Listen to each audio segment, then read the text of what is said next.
सबसे पहले हम बात करेंगे एंशियंट सिल्क रूट के बारे में। सबसे पहले तो बेसिक सवाल, एंशियंट सिल्क रूट का मतलब क्या है? अगर बहुत सिंपल तौर पे कहें तो it was a network of trade routes. कई सारे ट्रेड रूट्स के नेटवर्क से मिलके बना था ये एंशियंट सिल्क रूट। और ये जो एंशियंट सिल्क रूट है, ये कब से कब तक एक्टिव था? ये एक्टिव था सेकेंड सेंचुरी बीसी से लेके मिड 15th सेंचुरी तक। बेहद simple, ancient silk route was a network of trade routes. ये जो एंशियंट सिल्क रूट है, ये एक्टिव था सेकेंड सेंचुरी बीसी से लेके मिड 15th सेंचुरी तक। ये जो एंशियंट सिल्क रूट है, ये किन किन जगहों को कनेक्ट करता था? ये कनेक्ट करता था इंडियन सबकॉन्टिनेंट को, चाइना को, सेंट्रल एशिया को और मेडिटेरियन सी को। ये जो इमेज है, ये इमेज है एंशियंट सिल्क रूट की। एंशियंट सिल्क रूट जो है वो कनेक्ट करता था इंडियन सबकॉन्टिनेंट को, चाइना को, सेंट्रल एशिया को और फिर अल्टीमेटली ये जो एंशियंट सिल्क रूट है ये मेडिटेरियन सी तक एक्सटेंड करता था। इनफैक्ट जो शिप्स हैं वो शिप्स डायरेक्टली इंडियन ओशन के अक्रॉस भी सेल किया करते थे। बेहद सिंपल और इजी सी बातचीत है। एक तो हमने ये देखा कि ancient silk route was a network of trade routes. ये जो एंशियंट सिल्क रूट है ये सेकेंड सेंचुरी बीसी से लेके मिड 15th सेंचुरी तक एक्टिव था। और दूसरा हमने ये देखा कि ये जो एंशियंट सिल्क रूट है ये कनेक्ट करता था इंडियन सबकॉन्टिनेंट को, चाइना को, सेंट्रल एशिया को और मेडिटेरियन सी को। एक सवाल ये भी आता है कि ये जो नाम है सिल्क रूट, ये नाम किस तरीके से पड़ा? और नाम पढ़ने के पीछे रीजन बड़ा सिंपल है। ये जो रूट है, इस रूट से एक सिग्निफिकेंट अमाउंट ऑफ सिल्क का ट्रेड देखने को मिलता था। इस रूट से एक सिग्निफिकेंट अमाउंट ऑफ सिल्क का ट्रेड देखने को मिलता था और इसी वजह से इस रूट को क्या बुलाया गया? सिल्क रूट बुलाया गया। और ये जो सिग्निफिकेंट अमाउंट ऑफ सिल्क का ट्रेड देखने को मिलता था, ये जो सिल्क है इसको ऑलमोस्ट पूरे तरीके से कहाँ पे प्रोड्यूस किया जाता था? चाइना में प्रोड्यूस किया जाता था। तो इस रूट के थ्रू एक सिग्निफिकेंट अमाउंट ऑफ सिल्क का ट्रेड देखने को मिलता था, इसीलिए इस रूट को क्या बुलाया गया? सिल्क रूट बुलाया गया। एक सवाल ये भी आता है कि ये जो रोड का नेटवर्क है, इस रोड के नेटवर्क के डेवलप होने की शुरुआत कब हुई? ये जो रोड का नेटवर्क है इसके डेवलप होने की शुरुआत तब हुई जब हन डायनेस्टी ने सेंट्रल एशिया की तरफ एक्सटेंड करने की शुरुआत की। चाइना के अंदर एक बेहद पावरफुल डायनेस्टी हुई, हन डायनेस्टी। जब इस हन डायनेस्टी ने सेंट्रल एशिया की तरफ एक्सटेंड करने की शुरुआत की, तो जैसे जैसे हन डायनेस्टी एक्सपेंड करेगी, वैसे वैसे ये जो रोड का नेटवर्क है इसको भी डेवलप किया जाएगा। बेहद सिंपल और इजी सी बातचीत है। अच्छा, हमें ये तो समझ में आता है कि इस रूट से एक सिग्निफिकेंट अमाउंट ऑफ सिल्क का ट्रेड किया जाता था। सिल्क जो है वो प्राइमरी आइटम था जिसको इस रूट से ट्रेड किया जाता था। लेकिन सिल्क के अलावा भी और बहुत सारे आइटम्स थे जिनको ट्रेड किया जाता था। जैसे टेक्सटाइल्स को ट्रेड किया जाता था, स्पाइसेस को ट्रेड किया जाता था, precious and semi precious stones को ट्रेड किया जाता था और अदर लग्जरी आइटम्स को भी ट्रेड किया जाता था। सिल्क प्राइमरी आइटम था जिसको इस रूट से ट्रेड किया जाता था।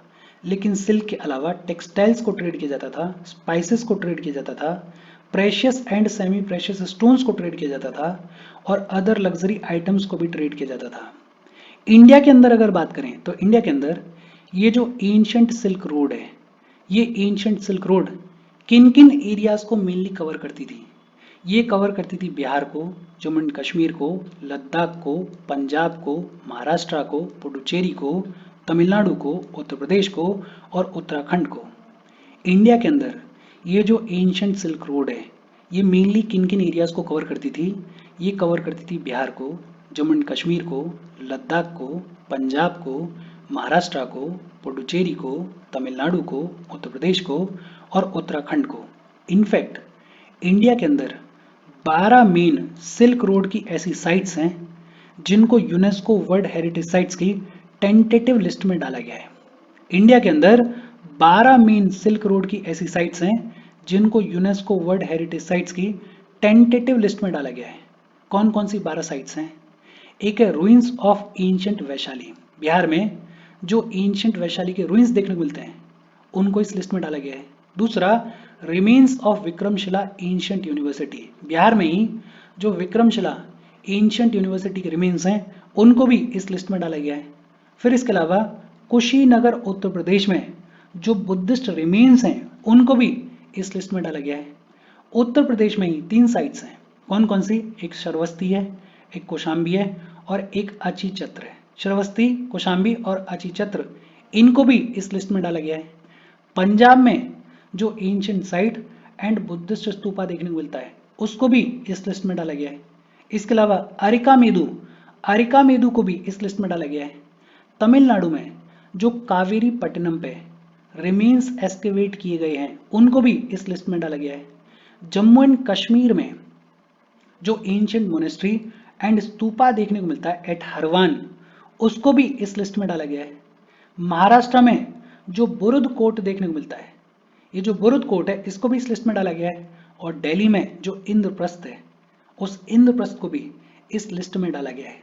तो ये 12 मेन सिल्क रोड की ऐसी साइट्स हैं जिनको यूनेस्को वर्ल्ड हेरिटेज साइट्स की टेंटेटिव लिस्ट में डाला गया है। हालांकि ये जो 12 साइट्स हैं, इनको एज सच रटने की जरूरत नहीं है, मोटा मोटा देखो और एक दो बार रिवाइज करने पे जितनी चीजें याद हो जाएं उतनी चीजों को याद कर लो। एक बार फिर से नाम देख लेते हैं।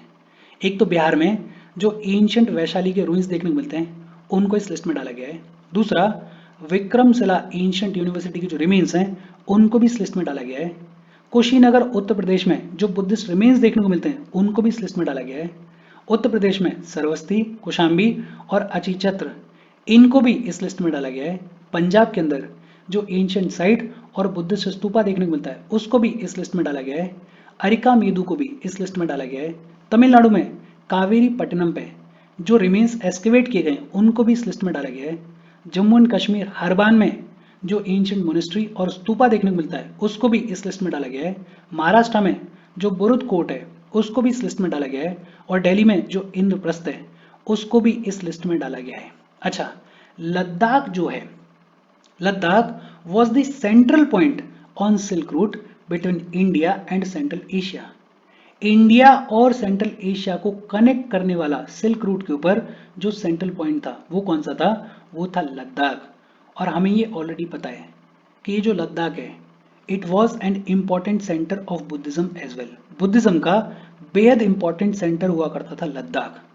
और क्योंकि लद्दाख सेंट्रल पॉइंट था, क्योंकि लद्दाख इंडिया और सेंट्रल एशिया को इस सिल्क रूट के थ्रू कनेक्ट किया करता था, तो खूब सारा कल्चरल एक्सचेंज देखने को मिला, खूब सारा आइडियाज का एक्सचेंज देखने को मिला, खूब सारा कस्टम्स का एक्सचेंज देखने को मिला, खूब सारा आर्टिस्टिक टेक्निक्स का एक्सचेंज देखने को मिला। ट्रेड होगा तो ट्रेड की वजह से लोग आएंगे जाएंगे, और जब लोग आएंगे जाएंगे तो कल्चर का फ्यूजन देखने को मिलेगा ही मिलेगा। और वही हुआ इस सिल्क रूट की वजह से। बेहद सिंपल और इजी सी बातचीत है। मैं उम्मीद ऐसी कर रहा हूँ कि ये सारी चीजें ऑलरेडी आपको पता होंगी। अगर पता थी तो अच्छी बात है, और अगर नहीं पता थी तो बेहद सिंपल सिंपल सी चीजें एक बार देखो, दिमाग में बिठाओ और वाइंड अप करो। हम आगे बढ़ें उससे पहले वीडियो पे लाइक के बटन को दबा दो। लाइक दबाना जरूरी है, बिकॉज यूट्यूब ऐसे ही फंक्शन करता है। जब आप वीडियो पे लाइक के बटन को दबाते हो तो यूट्यूब वीडियो को कंसिडर करता है और थोड़ा सा पुश कर देता है। तो लाइक का बटन दबा दो, शेयर कर दो अपने सोशल मीडिया हैंडल्स पे, व्हाट्सएप वगैरह पे अपने फ्रेंड्स को। जो भी लोग इसमें इंटरेस्टेड हैं, इससे रिलेटेड पढ़ाई कर रहे हैं, उनको शेयर कर दो। अगर चैनल को सब्सक्राइब नहीं किया तो फॉर श्योर चैनल को सब्सक्राइब कर लो। और अगर आप केपेबल हो, हेल्प करना चाहते हो, तो आप हमें हेल्प कर सकते हो by clicking on the join button, या फिर आप कंट्रीब्यूट कर सकते हो क्यूआर कोड को स्कैन करके। अच्छा, एंशिएंट सिल्क रूट की कहानी क्या है वो तो हमें समझ में आ गई। इसके बाद बात की गई है रूइंस ऑफ एंशिएंट वैशाली के बारे में। बिहार में जो एंशिएंट वैशाली हुआ करता था, उसके रूइंस देखने को मिले। जैसे एक जगह है कोल्हुआ, और कोल्हुआ में बहुत सारे रिमेन्स को अनर्थ किया गया है। जैसे स्वास्तिक शेप की मोनेस्ट्रीज देखने को मिली हैं, स्तूपास के क्लस्टर्स देखने को मिले हैं, मिनिएचर श्राइन्स देखने को मिले हैं। तो ये जो एंशिएंट वैशाली के रूइंस हैं, ये भी अपने आप में इंपॉर्टेंट हैं। और एक जगह जहां से बहुत सारी चीजों को अनर्थ किया गया है, वो जगह कौन सी है? कोल्हुआ नाम की जगह है। और ये जो चीजें अनर्थ की गई हैं, ये मेनली बिलोंग करती हैं मॉडर्न पीरियड को और पोस्ट गुप्ता पीरियड को। तो ये जो एंशिएंट वैशाली के रूइंस हैं, इनको भी बेसिक तौर पे दिमाग में रखना। इसके अलावा कुशीनगर उत्तर प्रदेश में बुद्धिस्ट रिमेन्स देखने को मिलते हैं। कुशीनगर उत्तर प्रदेश में ये जो बुद्धिस्ट रिमेन्स देखने को मिलते हैं, यहाँ पे मेन स्तूपा देखने को मिला है, यहाँ पे निर्वाण टेम्पल देखने को मिला है, यहाँ पे एक श्राइन देखने को मिला है। और ये जो श्राइन है, इसको क्या बुलाया जाता है? माथा कुआर बुलाया जाता है। क्या बुलाया जाता है? इसको माथा कुआर बुलाया जाता है। और ये जो माथा कुआर श्राइन है, ये बेसिकली बुद्धा का स्टैचू है जो कि ब्लू स्टोन से बना हुआ है। तो ये जो कुशीनगर में बुद्धिस्ट रिमेन्स देखने को मिले ये भी अपने आप में इंपॉर्टेंट है। यहाँ पे एक श्राइन देखने को मिला है जिसको माथा कुआर बुलाया जाता है। अरिका मेदु की अगर बात करें तो अरिका मेदु के बारे में इससे पिछले सेशन में भी हमने पढ़ा था, हमने देखा था कि किताब है पेरिप्लस मैरिस इरेथेरिया।